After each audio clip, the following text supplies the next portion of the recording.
Ceriku është një qytet mjaft I vogël, I cili vit pas viti është duke u shkretuar fatkeqësisht për shkak të pamundësive që ofron ky qytet në raport me punësimin, në raport me nevojat që kanë qytetarët. Pra e vetmja mundësi këtu ku mund punosh është Bashkia e Cerikut. Ata aq vende sa ka Bashkia e Cerikut janë disa individ që zakonisht janë ata më të zellshmit të partive politike, pastaj pjesa tjetër do duhet gjetë, sepse do duhet hajë, do duhet I përgjigjet fëmijëve, do duhet I përgjigjet aktualisht kohës ku ne jetojmë, çmimit të ushqimeve, pagesës dritave e tjerë. Kështu që janë detyruar të largohen. Për shembull, unë jam rritur në këtë lagje, në këtë rrugë, pra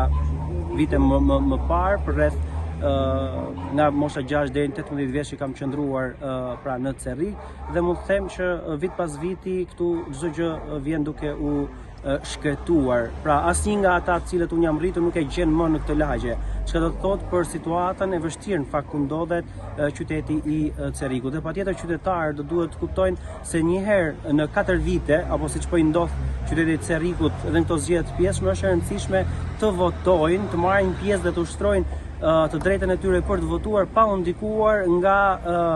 kërcënimet, pa u ndikuar nga shitblerja e votës, sepse po të bësh një lloj përpjestimi se sa lek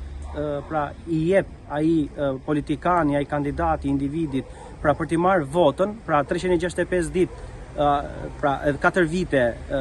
përpjestim me atë 50.000 lekshin apo 100.000 lekshin I bie një shumë qesharake dhe nuk mendoj se një qytetar do duhet ta shes të ardhmen e tij 4 vite për një 50.000 leksh apo 100.000 leksh. Paktën kjo është thirrja ime, unë e respektoj